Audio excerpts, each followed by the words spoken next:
but what that means, we're just gonna keep eating and eating.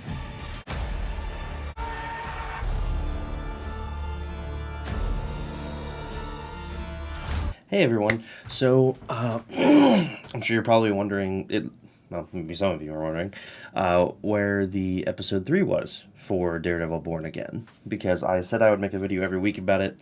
I'll be honest, I kind of just forgot. I just hadn't seen the episode yet, so I didn't want to make a video on it, obviously. So, I have some notes here, and I'm going to do episodes 3 first, real quick. I guess there's no point doing without spoilers, but I'm just going to say it's good. Watch it.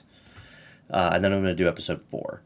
I'm going to run through this fairly quickly because I don't want this to be like an hour-long video.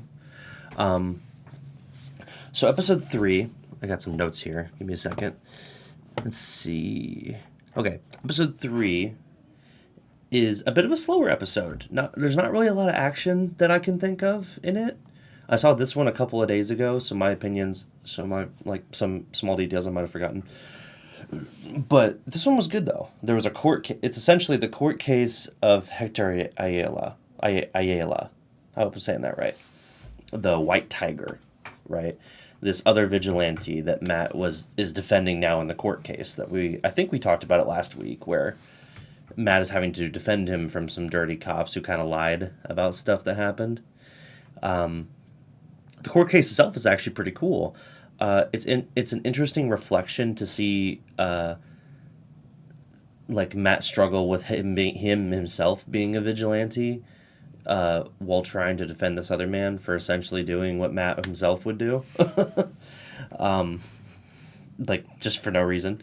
There's a really funny line where like Matt sees the guy that he beat up in the previous episode 2. And he, like, comments on how, like, the best way to not get injured is to not get hit. Basically, I forget how he worded it, but, like, it was something like that. And it was really funny because nobody else in the room understands, but the cop sure does, because he got his ass beat by a blind man. So that was pretty funny. But, no, anyway, the court case is pretty interesting. I'm really into well-done court cases. I see some people kind of complaining about it, saying that it's not accurate, but then when I read comments and I hear from actual lawyers talking about the precedent for a lot of this, a lot of the lawyer people are kind of saying that it falls into the realm of acceptable incorrectness, I guess is what they call it. So that's pretty cool. The show really seems to have the monologues down. I like how there's not a lot of cuts in between. I wish they would actually focus on it a bit more. They would focus on people's faces a bit more, but just let it just kind of ease in, let the scenes breathe, you know. And that's something I think that the Netflix Daredevil did super well, and this show is still good at, just not quite as good.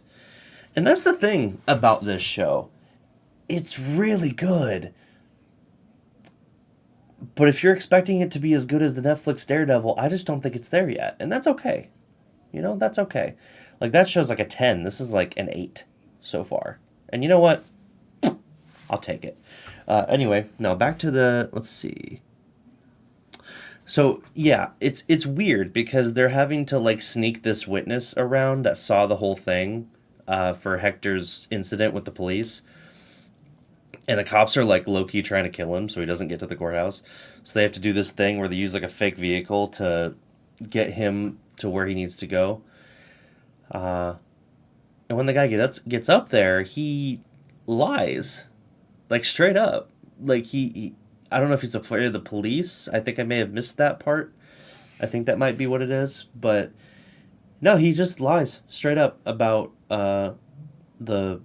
excuse me.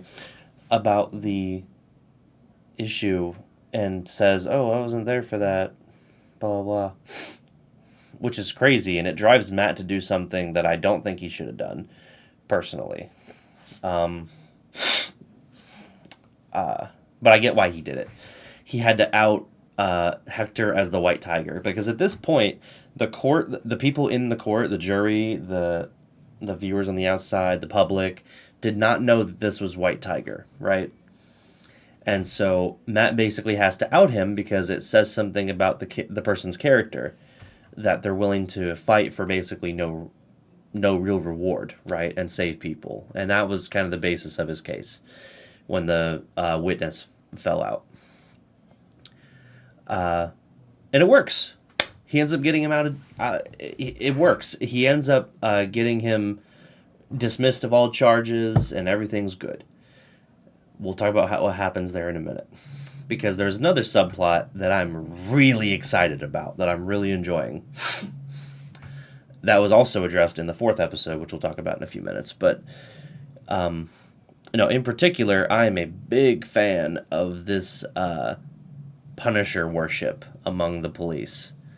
Because that's also a comic book thing that they do, where, in case you haven't read it, there's a particular comic where the police have the Punisher logo spray painted on their vehicle and stuff, and when they do it, they talk about how they love how Punisher does things and all that shit, and Punisher gets really mad about it, and he basically says, "I am not what you should be aspiring to at all. I'm me. Nobody does what I do but me," kind of shit, and I really like it. I think that's pretty cool because I see that a lot. You know what I'm talking about. The douchebags with the big Punisher logo on the back of their car, not realizing what that means. The Punisher is a character about loss and grief and rage. That is not the same thing as just, oh, he's a badass. There's so much more to it than that. And I always get angry when people have a big Punisher tattoo, and you can have a Punisher tattoo. It's just the people that tend to do that, they don't get it. Do you know what I mean? I hope that makes sense. And they don't understand that this is not something to be worshipped. This is sad. It's a sad story about a man who lost everything and feels like it's his fault and lives in that guilt and breathes it, kind of thing. And I don't know. I think some people don't get it, and so I'm really appreciative that this show is addressing that, because even in the courtroom, you'll see these people, one or two cops will have a Punisher tattoo on their neck, and you see it a couple of times. You see another one in episode 2, like I said, where it was right here. It was the exact same tattoo, and so when you notice that, excuse me. And so when you notice that, it's really interesting to do the police corruption thing. I will say though, I think it's a little inconsistent, only slightly, because if you guys remember in Daredevil season 2 from the Netflix show, the cops were so afraid of Punisher and so not a fan of his. When he was killing the Irish and all these other gangs and stuff, that was kind of, it's weird to have them just worship him now a little bit. I think that's strange, but Netflix, Disney Plus is kind of doing their own thing with this Daredevil thing. All the stuff is canon. It's just they're kind of just ignoring tiny bits of it. So I think that's kind of strange. But for example, where's Maggie? There has been no mention of Daredevil's mother in this season at all, not once, which is very strange to me. Hopefully that just comes up later. I'd like for it to, but I'd like for her to be the one that he talks to about his moral and religious dilemmas. I think that would be cool. But no, anyway. So after the court case is over, this is all episode 3, by the way, in case you haven't seen episode 4 yet. I'll let you know when I get to episode 4. I'm almost there. No, in episode 3, near the end there, he gets him out. He gets him cleared of all charges. Everyone's happy. Everything's great.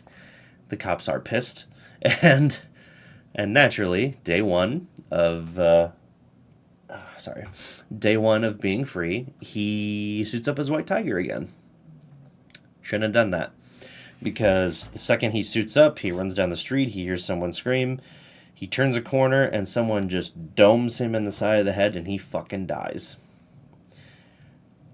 And I think that was kind of a waste of a character, if I'm being completely honest, because I really liked Hector, and I think White Tiger could have been cool. But if they have a plan for it, it's okay because the way the story is being told because of it is interesting. I feel like that was a personal waste a little bit. And what's interesting is when the person shoots him, you get a look at him, but you don't see their face. It's a hooded and cloaked figure with a gigantic Punisher logo on the front of their chest, and then it cuts to black.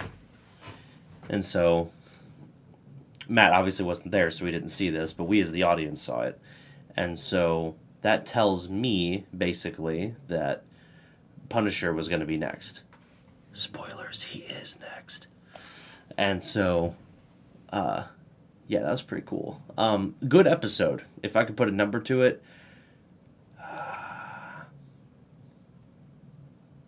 I'd probably say a 7 or an 8. There's some really good dialogue in here, and Matt is reflecting a lot on his responsibility as Daredevil to, like, help the people and how he feels useless having not done it. Even Hector kind of gives him some shit about it in jail. But anyway, no, good episode. Good, solid episode. Episode 4, however, is better.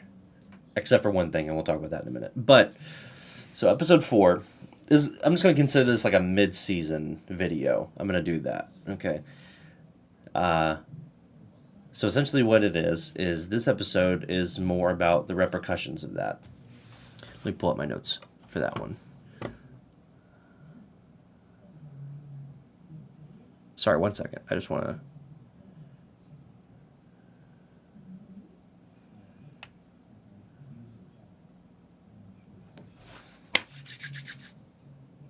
Okay, so this one is about dealing with the... I just had to read up on my notes. This one is about dealing with the repercussions of the death of White Tiger, Hector. The scene starts with Matt, in... excuse me. This one starts with Matt in the morgue, basically, looking at Hector's body, trying to figure out what happened to him. And right away, you see his niece, Hector's niece, run in and try to, like, see her uncle's body, and Daredevil's like, no, you're not going anywhere. That's not happening. And rightfully so, no kid should see that, which is interesting. And this whole episode feels as though it's trying to convince Matt to be Daredevil again, is what it feels like. Or him trying to convince himself, more like. So the kid hugs him, talks about how nobody's doing shit, and the cops aren't helping, and everybody's being horrible, and all this crazy shit. And it does like a slow zoom on Matt's face, and you can just kind of see how dark it is, and he's like feeling some guilt for not having been Daredevil. Not that that would have like helped. Hector would have still died, but that Catholic guilt is required for Daredevil. So then it continues with the episode. Fisk's political struggles. That's the interesting bit. He is seemingly having a lot of trouble with the red tape, right? As the mayor, you have to deal with a lot of more red tape than you do as, like, you know, a crime lord where you can just threaten somebody. He wants to build this, like, huge building complex with all that other stuff. And somebody on his team, I forget her name, I'm sorry, lets him know that you can't just do that. You gotta go through all these departments, you gotta talk to all these people, and all this other shit. and all that good stuff. And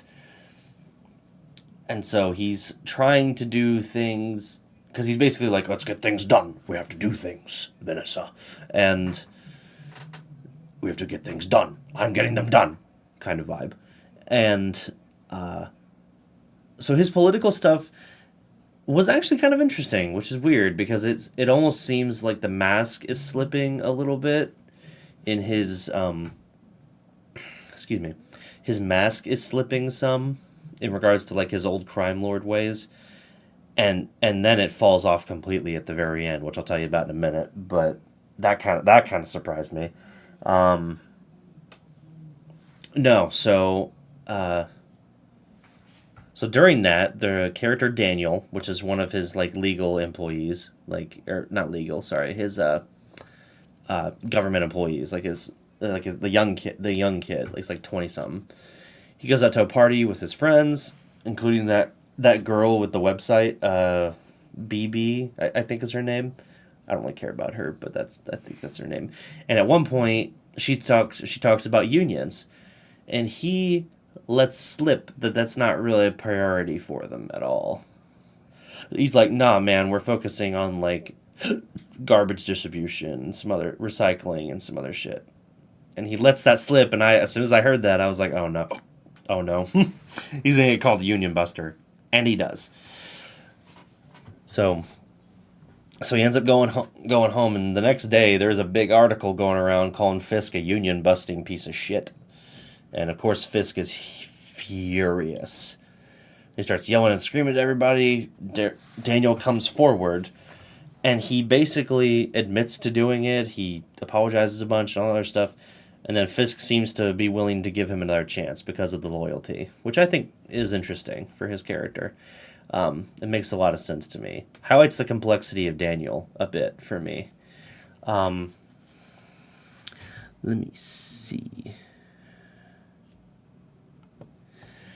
Yeah, and Matt is just kind of seeing all the injustice. A lot of this episode feels as though it's about Matt seeing the crap he has to deal with as a lawyer, really, but also what he should be doing as a vigilante, right? So most of this episode is kind of him dealing with some bullshit. Like there's this one particular case in prison with this one guy. I forget his name. I think they only say it like once, and this dude stole like cereal or no, like these Crunch Flakes thing or something or caramel corn or something. He stole something from a store, and and the cops were sitting there eating it in front of him, like the stuff that he stole, which is kind of fucked up. But like you did steal it, so he was talking a bunch of shit to Matt, and honestly, kind of making me mad. He's like making fun of him. He's like, "Oh yeah, I got the blind lawyer," and I'm like, do you have any idea who you're talking to? And so Matt's trying to be reasonable. He's talking about his rap sheet and how much stuff he's like, that don't matter. And I'm like, yeah, it does. And how he has a long history of like theft and larceny, all this other shit. And he basically says, "You're my lawyer, right? Get me probation." And I'm like, it's not how that works. And Matt's getting mad at him too and stuff, rightfully so. And he eventually, so they were talking about at least 35 days incarceration in jail, and so Matt eventually sweet talked the girl to get him down to like 10 days, which means like 7 really, uh, because of like the days in jail and stuff. And then the guy's mad about it. Like he's like, I asked for probation, or I told you to get probation, and I'm sitting here like, bro, you are lucky you're not in prison. You have a long history of doing this shit. And so that was kind of that part was pretty silly to me. I thought that was weird. And I also thought it was, even though the monologue that he has right after, where he talks about how he feels like unjustly done by the system, it all kind of just falls apart when you realize that like he actually did all those crimes. And so it's hard for me, as the viewer, it was hard for me to be like, I don't know. That was weird to me. It was kind of strange. Like, because it's not like he was saying I was set up for all of it. Like, no. He admits to these things. So, as a viewer, it was kind of like, I don't think you get to whine about the system if you're, like, you're actually doing the crimes and you admit to them. It's just weird to me. He admits to stealing this stuff. And the cops are corrupt. They definitely are. There was a thing about that where, like I said, the cops are like I said, they have like the Punisher tattoo and stuff like that. So it's clear they're corrupt. And given the things that they were doing, like killing vigilantes and shit. But no, that scene was kind of weird. He was being real mean to Matt for no reason. That was weird. but still, it does make a little bit of sense because it talks about the unjustness of the world, and Matt gets to hear it from kind of a different perspective. So the scene does what it's supposed to do. Um, and as time goes on, you see this one little short little clip of Muse, right? And now this is a character that I already know about because I've read the comic books before. Muse is this like fucked up serial killer who uses blood from his victims for paintings. Love that. Very fucked. Love it. And like strews bodies around like art. He is just like a fucking monster, really. He's barely in this. You only see him for like a single like scene in the beginning and around the end. In fact, that's the last thing you see at the end. But no, this whole so anyway, to follow Daredevil some more, the investigation leads him to look at the scene of the crime where Hector got shot and killed. They didn't find a bullet casing, they said. And so he knocks some stuff over, tries to see where it rolls, and it goes down in this drain. And so he looks in the drain. You know, it looks at the incline. It does make sense. Like, he looks at, like, the incline of where stuff would be. He starts knocking things over, and then stuff, like, rolls in that drain. And so I'm like, okay, that makes sense to me. And so he looks in the drain, and he finds a bullet casing that has the Punisher logo etched on it. And so, naturally, he looks for Frank. I do not know how he knew where Frank was. I might have missed it. Maybe. I think I might have missed that. I'm not sure. But he does find him. And you have a really intense, really good, admittedly, really good scene between the two. But it's only a couple minutes long, and it kind of bummed me out. I hope Frank is in more of this. But we'll see. Talks about guilt and how it eats at you, and how Matt feels incomplete, basically, because he's not being Daredevil, doing anything to try and help his friend, basically. Not help his friend, but like avenge his friend in a way. And that scene is really good. You see the heart behind Frank a little bit, where he talks about how he's like, you hear Foggy, don't you? You know, I hear my little boy every time I do this because basically it's all I had and I lost it, essentially. And they have this big argument. Some of the best parts of Daredevil season 2, if you haven't seen it, is the arguments between Frank and Daredevil. Their arguments on what's right and what's not and shit. And how the system doesn't work versus it works. Like, their dichotomies, their disagreements are what make the character interactions interesting. And make them, like, worth listening to. And so, while I thought that was done pretty well, like I said, I thought it was weird that he's only in, like... He has to be in more of this, okay? If he is only in this show for 5 minutes, I will be very surprised. He'll probably be in season 2 more, but, like... Daredevil's a big part of... Punisher's a big part of Daredevil's character, so I think that's strange to me. But no, anyway, what else? I'm trying to think what else happens. Yeah, so the therapy scenes between Vanessa, Matt's new girlfriend, I forget her name, because she's not really important yet, and Kingpin are serviceable. I'm not super invested in their relationship at this point. Because she cheated once, yes, but like he murdered people like a lot. So I don't know. It's strange to me. I don't hate them though. They're not like terrible. I see why they're doing it. It's meant to push Fisk over the edge to an extent, while also showing him make efforts to be good while just proving he can't. So that scene is interesting and it is cool, but it does lead to a very cool scene at the very end where both Fisk and Matt kind of have this like revelation, I guess you would call it, that the way they're doing this isn't working, like in their mind, and they need to like embrace their darker sides again. Which in this case, for Matt, means Daredevil, and for Fisk means the Kingpin, right? And you even see like a rabbit in a snowstorm. If you guys don't remember the painting from the thing, where it shows him walking down a hallway, and you see the painting with the blood on it from the end of season 3, which is very symbolic of like them ruining their relationship in a way, tainting what's pure about it. Which, oh god, so fucking brilliant. I love the writing in that. But and you see Matt like laying in bed like lying awake next to his girl, just like unfulfilled, like he needs to do something. And so he gets up, he goes on the roof, and he starts practicing with his weapon again. And I'm just like, oh, we're getting Daredevil next, baby. Which I hope so, because we have had like 3 episodes without Daredevil now, and I've enjoyed them.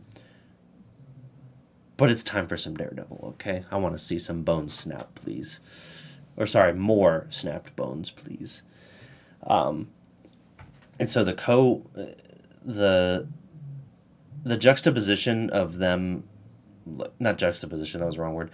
The comparison of those two embracing their other halves, like during a single montage sequence, was done really well, I think. And the reveal at the end that the guy Vanessa cheated with is still in Fisk's basement in like a jail cell, and Fisk just goes down there to eat food and just watch him suffer was crazy. I did not expect that to happen. I thought he just killed him. I really did. I was convinced that he just killed the man, and that is not what happens. He's still alive. He's just in the basement, which I thought was kind of crazy. So that was wild. What else? Yeah, no, I think that was about it. So since this is going to be the mid-season review, I'm going to give kind of my thoughts on a whole, like the whole show up to this point, which in this case is the first 4 episodes. I think I'm sitting at like an 8 right now. I would maybe go 7, but I think the writing is a bit above, and so I think it deserves an 8. I would say this is probably so far my favorite Disney Plus Marvel show. Second, possibly to Loki. Possibly. But I would say Daredevil Born Again is still like a step above, dude. It really is. Like none of the Marvel shows are really like hold anything up to this very much. At least in my opinion, they don't. Like Falcon and the Winter Soldier, WandaVision maybe actually. Miss Marvel does not. What I saw of Hawkeye, I couldn't finish it. Does not. I didn't finish Miss Marvel either. I didn't like either of them really. I got like halfway through and I stopped. What else? Yeah, I'm not really enjoying them as much. But this is good. This is what the direction needs to be. I don't know if they need to start making their shows based on the Netflix stuff. Do it. I don't even care. Bring those shows back. If that's what you need to do, then do it. But no, this show overall, I would say is pretty good. I would still say it's not as good as Netflix Daredevil. I'm just being honest.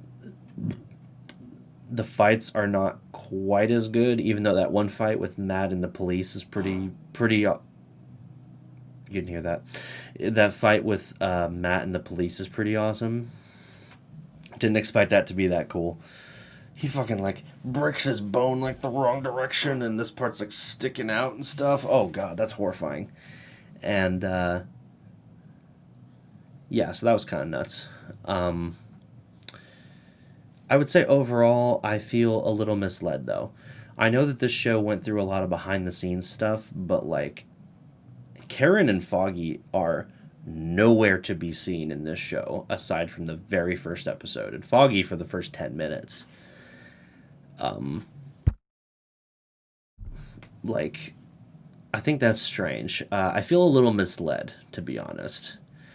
It feels like they tried to take like scenes from the cut before of this show, like before the reorganization, and just like try to write around it. It feels like at times, because it does feel like a lot of this script was from something that is now aborted and changed. I would still say with what they're working with, this is a fantastic show. Okay, I really recommend you watch it. I really do. But I would say up to this point, I really am missing Karen and Foggy. I think it makes a difference. Especially Karen. I get that Foggy is like dead now. We'll see. I I don't think he should be alive, but I feel like this show is gonna try and pull a oh he actually faked his death thing. I really don't want them to, but I think they're gonna try to. I am missing Karen though. Her leaving for California at the beginning was weird. It kind of felt like an excuse to just not have her in the show. They might change their mind by the end. We'll see. Um, we'll see. But I appreciate that this show has balls. Like Daredevil throwing Bullseye just off the roof, just like straight up, trying to kill him. Thinking that like because he's grieving, obviously his friend just died, but like you've never seen him do that before, so that was crazy. What else? I would say overall this show is pretty good, and I'm happy with it. I like the direction it is going. I would like to see a little bit more action, but like, I'm not even upset because a lot of the tension in the Netflix Daredevil was the conversations, was the arguments, was the philosophy, was the Catholicism of it, the guilt of it in on Matt's part and stuff like that. It really is pretty cool. I like this. I think it's really good, and I'm very interested in seeing how it goes. There's reports coming out right now that like season 2 is going to be about like Matt forming the Defenders back and trying to like get a whole group of like not Avengers, but like Defenders, which in this case would mean Luke Cage, Jessica Jones, Iron Fist, maybe Punisher if he's willing. We'll see. Which is interesting because, by the way, if you guys did not know, I met the actor for Luke Cage just a couple days ago. Very nice guy. My girlfriend loves him. So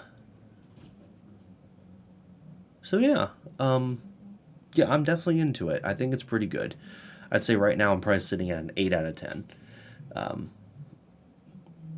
I'm sorry this review took so long. I've kind of had a lot going on, and I get a little overwhelmed sometimes, and so sometimes I don't really want to post. So I'm sorry about that, but I will try to commit to at least finishing the episode reviews for this. From now on, I might do like mid-season reviews for things, because that might be easier for me. But I will try to commit to doing that a bit better. But anyway, those are pretty much all my thoughts on episodes 3 and 4. Show's good. Watch it. So that's pretty much all I got to say. Hope you guys have a good one, and subscribe if you get a chance. I appreciate it. And check out my other stuff while you're at it. I haven't been streaming here lately because I've been busy, but like, overall, just check out my content if you like to. Have a good one, guys. I appreciate it.